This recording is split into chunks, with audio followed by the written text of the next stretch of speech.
Assalamualaikum warahmatullahi wabarakatuh. Kembali lagi bareng Bang Joy di channel Situs Misteri. Terima kasih buat teman-teman semua yang sudah mengklik video ini. Semoga teman-teman selalu sehat walafiat, dimudahkan rezekinya, dan dimudahkan segala urusannya. Untuk kisah kali ini, ada sebuah cerita yang diambil dari Twitter, dari tulisannya Diuseta. Sebuah kisah yang berjudul Pesugihan Gunung Kemukus. Sebelum kita lanjut ke ceritanya, tekan dulu tombol like video ini, jangan lupa subscribe dan aktifkan lonceng notifikasinya agar kalian tidak ketinggalan cerita seram dari Bang Joy. Oke, seperti apa untuk kisah kali ini? Langsung saja kita masuk ke ceritanya.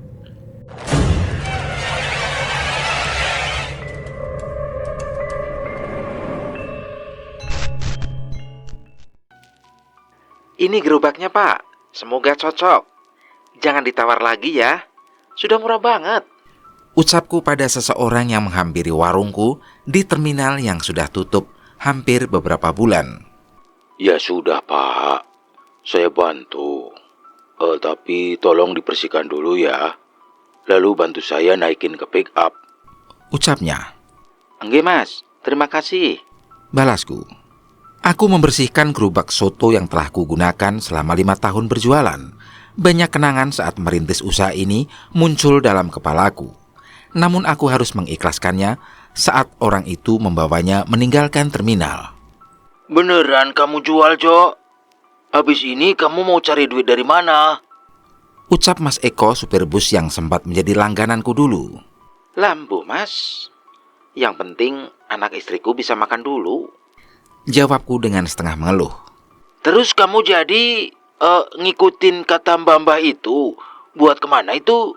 Gunung Kemukus? Tanya Parjo lagi. Aku juga masih bingung, takut juga. Bisa jadi itu cuma akal-akalan, selain itu takut dosa juga. Ya, kamu pertimbangkan baik-baik. Masih ada cara yang benar buat cari duit. Kalau kamu mau bisa gantian sama Tamo tuh, bantuin aku jadi kenek, tawar Mas Eko sambil menunjuk pada seseorang yang sedang mencarikan penumpang untuk busnya. Iya Mas, coba saya pertimbangkan lah, jawabku sambil meninggalkan terminal. Aku berjalan kaki menuju rumah dengan membawa uang hasil penjualan gerobak. Cerita seorang mbah yang mampir ke warung mengenai Gunung Kemukus terus membuatku berpikir. Sebuah rumah kayu tua di pinggiran kali membuat wajahku semakin menunduk. Aku memasuki rumah itu, mengecek meja makan yang sebenarnya sudah pasti kosong. Gimana Mas? Laku berapa gerobaknya? Seorang perempuan menghampiriku. Ya, itu Narti, istriku. Aku mengambil beberapa lembar merah dari kantong dan menyerahkan kepadanya. Cuma segini? Yang benar saja Mas, ucapnya dengan wajah yang membuatku ingin segera meninggalkan rumah ini. Dicukup-cukupin lah Ma, cuma itu yang bisa aku dapetin, jawabku. Makanya cari kerja yang bener. Itu anakmu mau dikasih makan apa? Kalau nih duit udah habis lagi. Hampir setiap hari hanya uang dan uang yang di pikiran Narti. Sudah sangat lama aku menahan emosiku. Aku mengambil baju keluar dan membanting pintu meninggalkan rumah busuk itu tanpa berpamitan sepatah kata pun. Kali ini keputusanku sudah bulat. Pesugihan Gunung Kemukus harus menjadi jalanku melepaskan dari kutukan kemiskinan ini. Ini adalah saat yang tepat. Besok Kamis Pon, jalani ritual pertama, ucap seorang kakek yang kutemui di terminal. Terus apa saja yang harus saya persiapkan? Tanyaku pada kakek itu. Bawa persembahan, sesajen untuk kamu letakkan di makam Pangeran Samudra. Berdoalah, sampaikan keinginanmu, ucapnya lagi. Lalu setelah itu, bagaimana Mbah? Carilah tempat tidak jauh dari makam Pangeran Samudra. Di sana kamu harus berhubungan badan dengan wanita peziarah di alam terbuka. Lakukan ritual ini selama 7 kali setiap Kamis Pon, lanjut kakek itu. Aku memang sudah mendengar tentang ritual pesugihan ini. Namun baru kali ini aku mendengar secara detail mengenai bagaimana melakukannya. Ingat, lakukan ini dengan peziarah, bukan dengan istrimu atau pelacur di sana. Kakek itu memperjelas ceritanya. Nggih, Mbah. Ngerti, Mbah. Matur suwun. Segera aku pergi meninggalkan kakek itu, menaiki bis menuju Sragen. Sebuah rasa yang tidak nyaman muncul, wajar saja. Selama ini aku adalah lelaki yang setia. Jangankan berhubungan badan, melirik wanita lain saja aku tidak berani. Mitos Gunung Kemukus ini muncul berdasarkan cerita mitos mengenai Pangeran Samudra yang jatuh cinta dengan ibu tirinya. Ia yang akhirnya pergi ke Gunung Kemukus, akhirnya disusul oleh ibu tirinya, dan akhirnya berhubungan badan di sana. Kejadian ini terlihat oleh warga. Akhirnya mereka dirajam hingga mati. Sebelum kematiannya, Pangeran Samudra yang merupakan orang sakti keturunan Majapahit ini bersumpah akan memberkati dan mengabulkan permintaan siapapun yang melanjutkan perbuatannya di tempat ini.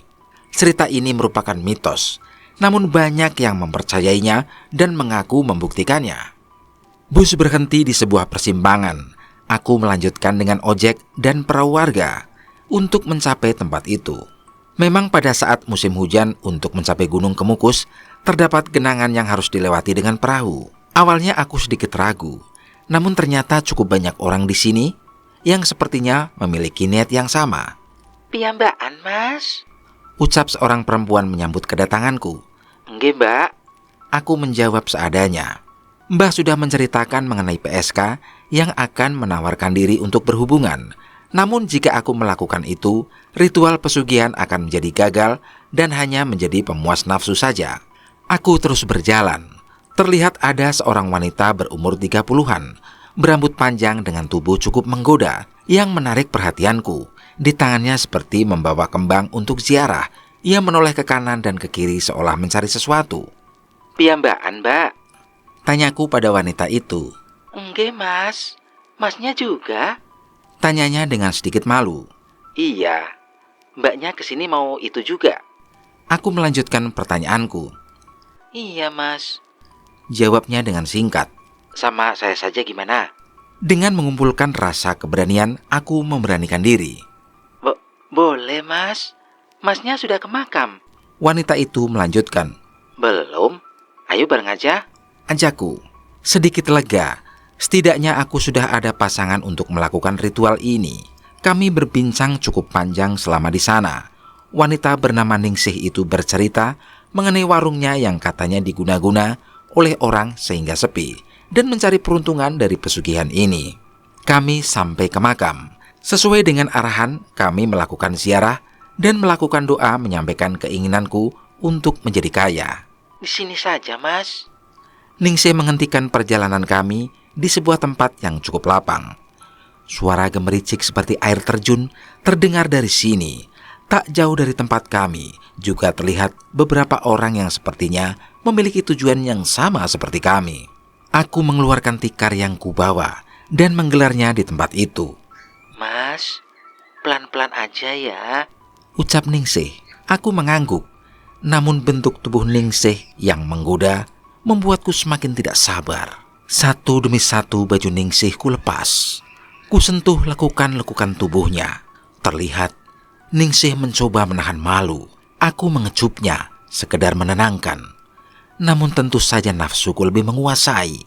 Bagaimana tidak, bila dibandingkan dengan istriku di rumah, tubuh Ningsih jauh lebih menggoda. Kami menikmati dengan perlahan, sampai pada satu titik aku menutup mata. Sebuah genggaman tangan terasa meremas punggungku. Kupikir itu adalah tangan Ningsih. Aku melanjutkan perbuatan bejatku. Ekspresi wajah Ningsih semakin membuatku bernafsu. Hingga suatu saat, mata Ningsih terlihat melotot ke arahku. Tangannya menepuk-nepuk punggungku. Wajahnya terlihat semakin mengerikan. Namun aku anggap itu adalah reaksi dari yang dia rasakan. Kami menyelesaikan permainan kami dan segera membereskan semuanya. Mas Parjo nggak apa-apa? Tanya Ningsih dengan raut muka yang aneh. Nggak apa-apa. Kenapa toh? Tanyaku memperjelas. Enggak. Berarti kita ketemu Kamis Pon lagi ya, Mas? Aku nunggu di tempat tadi ya? Ucapnya dengan malu. Iya. Makasih ya, Ningsih. Jawabku. Kami berpisah saat di jalan utama. Aku menaiki bus menuju kampungku. Kupikir walaupun pesugihan ini gagal, setidaknya aku masih bisa ketemu Ningsih lagi. Mas, kursinya kosong. ucap seorang penumpang bis yang naik dari tengah jalan. Kosong, Mas. Monggo. Jawabku. Matur suwun, Mas. Masnya mau kemana toh? Ucap orang itu memulai basa-basi. Pulang, Mas. Tadi habis dari Sragen. Jawabku sekenanya. Oh, acara apa? Iseng aja, Mas. Nyari-nyari kerjaan daripada nganggur. Jawabku. Lah, kebetulan, Mas. Saya lagi cari karyawan untuk restoran baru. Ucap orang itu. Apa ini kebetulan atau memang hasil dari pesugihan itu? Kami melanjutkan perbincangan yang berujung apa bekerjanya aku di restoran baru milik orang itu. Walaupun tidak banyak, setidaknya keuanganku mulai pulih. Namun beberapa kali kejadian aneh terjadi. Di pertiga malam, aku terbangun seolah melihat dari dalam cermin sesosok makhluk wanita dengan muka seram berpakaian zaman dulu dengan kuku-kuku panjang memelukku dari belakang. Sesuai janji, setiap Kamis Pon aku dan Ningsih selalu bertemu di Gunung Kemukus untuk melanjutkan ritual kami. Warung Ningsih semakin ramai. Saat ini ia sudah mengenakan pakaian yang modis dan make up tebal yang membuatku semakin semangat melakukan ritual ini. Ningsih, kalaupun nggak lagi ritual, aku mau kok gini terus sama kamu. Ucapku menggoda Ningsih yang sedang merapikan pakaiannya. Mulai genit ya sekarang? Jawabnya. Jangan aneh-aneh dulu. Ntar miskin lagi loh kamu. Aku hanya tertawa kecil dan kami berpisah seperti biasa. Sebuah kontrakan yang nyaman menjadi tempat tinggalku dan keluargaku saat ini. Tidak ada lagi orang yang menagih utang, meneror kami. Pernah sesekali aku memimpikan Ningsih mengulang ritual di Gunung Kemukus. Rasanya semuanya seperti kenyataan. Hingga aku terbangun di tengah malam. Terlihat istriku menangis di ujung kamar dengan mata yang mengerikan melihat ke arahku. Mas, malam ini aku tidur kamar sebelah ya sama Riri. Ngajarin Riri tidur sendiri. Ucap istriku di pagi berikutnya. Aku mengiyakan tanpa curiga sedikit pun. Sampai di suatu malam, anakku Riri hanya duduk melotot di sudut ruangan seolah menatap pada sesuatu. Merasa ada yang aneh, kami segera memanggil dan menggendongnya. Namun ia meronta-ronta seperti kesetanan. Aku mau anak ini. Aku mau anak ini. Riri berbicara dengan suara yang menyeramkan. Tubuhnya meronta-ronta dan tertawa tanpa henti. Kami meminta pertolongan Pak RT. Tak berapa lama orang pintar pun dipanggil. Hanya berbekal air putih yang dibacakan doa, Riri kembali tenang. Ada yang mau ngambil anak ini. Kalian harus hati-hati. Orang itu berkata pada istriku dan meninggalkan rumah setelah semua kembali tenang. Sebelum keluar rumah, orang pintar itu menatapku dengan tatapan yang curiga, seolah mengetahui sesuatu. Setelah kejadian itu, semua berjalan seperti biasa, dan aku tetap bekerja dengan pekerjaanku, namun kali ini, aku sudah dipromosikan menjadi manajer cabang. Aku tidak lagi pusing masalah uang. Semua orang mulai memandangku dengan hormat. Rasanya aku ingin cepat bertemu dengan Ningsih. Aku penasaran. Sudah secantik apa dia dengan kekayaan yang ia punya? Hari yang kutunggu-tunggu datang. Saatnya aku bertemu Ningsih lagi. Semua sudah aku persiapkan di tempat biasa kami bertemu. Aku sedikit berdandan klimis, berharap bisa menyeimbangkan dengan kecantikan Ningsih nanti. Namun tidak biasa. Hingga tengah hari Ningsih tak kunjung datang. Apa dia lupa? Aku terus menunggu dengan rasa sedikit kecewa. Padahal ini adalah ritual ketujuh. Waktu terakhir untuk menyelesaikan pesugihan ini.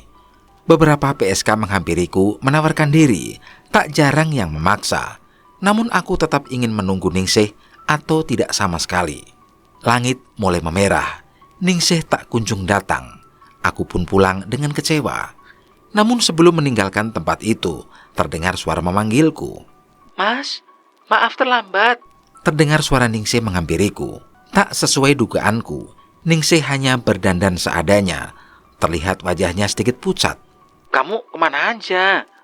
Aku nungguin loh dari tadi. Ucapku sedikit kesal. Maaf mas, ayo kita selesaiin. Ningsih menarik tanganku dan mengajakku ke tempat biasa. Rasa nafsuku mulai bergejolak. Kali ini Ningsih menggunakan parfum aroma kembang. Aku membuka baju Ningsih satu persatu. Ia hanya diam memandangku. Keindahan tubuh Ningsih berhasil menghipnotisku. Ini ritual terakhir. Aku ingin menikmatinya selama mungkin. Langit mulai gelap. Tidak ada lagi suara orang di sekitar kami. Hanya suara gemericik air terjun yang terdengar. Mas masih kuat? Tanya Ningsih. Masih dong. Kalau perlu sampai besok pagi. Mas juga masih kuat kok. Ucapku menggoda. Entah berapa jam kami melakukan hubungan. Rasanya genggaman tangan dan cakaran Ningsih di punggungku terasa semakin sakit. Aku merasa sedikit aneh. Rasanya tidak mungkin tangan Ningsih setajam itu. Aku menoleh ke belakang. Sungguh mengerikan. Terlihat sesosok wanita dengan muka hancur, tangan yang tajam, dengan pakaian Jawa yang lusuh ada tepat di belakangku. Tolong, Ningsih. Aku berbalik lagi dan menoleh pada Ningsih. Namun apa yang kulihat, Ningsih menangis dengan setengah wajah yang tak berbentuk. Tubuhnya penuh cakar dan luka-luka. Mas, katanya Mas Parjo tetap mau sama Ningsih kan? Ucap Ningsih dengan wajah yang menyeramkan. Tolong Ningsih, Mas. Ningsih nggak mau sama makhluk itu. Wajah Ningsih beruraikan air mata. Terlihat makhluk hitam dengan kaki dan tangan yang panjang menggapai tubuh Ningsih. Tolong, Mas. Ningsih meronta, namun makhluk itu menahan tubuh Ningsih. Terlihat tangan makhluk itu mencabik-cabik tubuh Ningsih, menghantamkannya ke tanah dan memperkosanya layaknya hewan liar. Aku tak mampu berbuat apa-apa. Aku mencoba menjauh, namun saat aku menoleh, wajah busuk demit wanita itu sudah di hadapanku. Ningsih wis mati. Kui catai den. Mengko kowe jatahku. Ningsih sudah mati. Itu jatahnya dia. Kamu jatahku.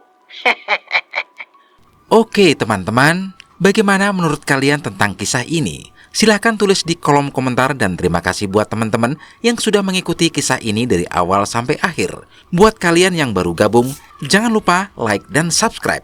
Wassalamualaikum warahmatullahi wabarakatuh.